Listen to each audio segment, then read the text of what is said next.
A Winter's Tale, Mary Grant's Revenge.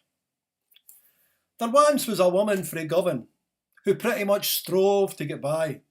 She'd never gied too much thought to religion, or where she might go when she'll die.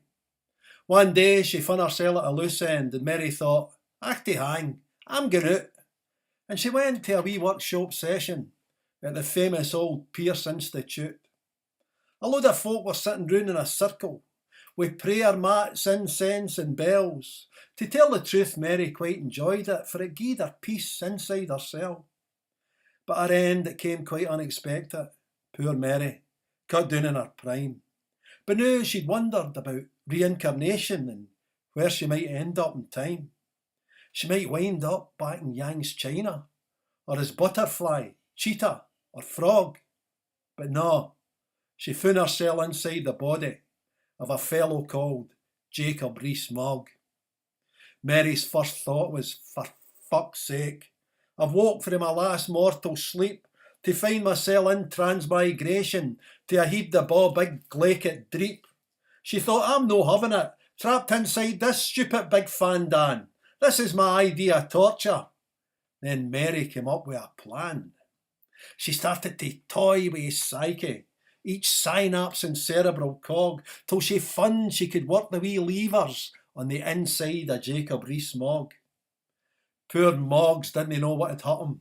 He said, "I feel quite peculiar indeed. I've just withdrawn 50 grand from my slush fund to give to a homeless in need." But this was only the start, thought our Mary. I'm just testing the waters to see if I can toggle this half-daft big numpty to go on a mad spending spree. This is a game, you dancer. Mary had Moggs in her clench, and she went with him down to Westminster to sit on the Tory front bench. They thought he'd gone pure do-wally. His colleagues rose up in her age. He championed rights like gay marriage and a £20 minimum wage. He tabled a motion for world peace, renouncing the hawk for the dove, to scrap trident bases in Scotland and spread understanding and love. He called for a way of taxation to fairly distribute the wealth away from the privileged highborn and give to the national health. He then did a U-turn on Brexit. He said it's an absolute shame to risk falling out with our neighbours for the sake of intolerance and blame.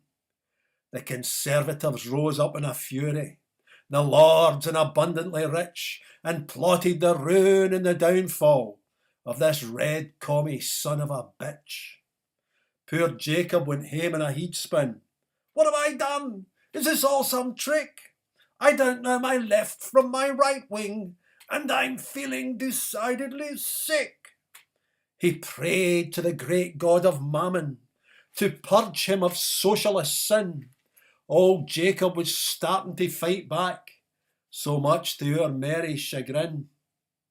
And so now the great battle rages, all through the dark night of the soul. Sometimes Mary would win domination, then Jacob would win back control. Old Rees-Mogg was feeling quite chirpy. He said, "At last I'm my old self, and now I can go back to being Tory and accruing obscene hoards of wealth." Now if our Mary's powers were diminished, it still did her the power of good to teach the big dumpling a lesson, and she duped him whenever she could.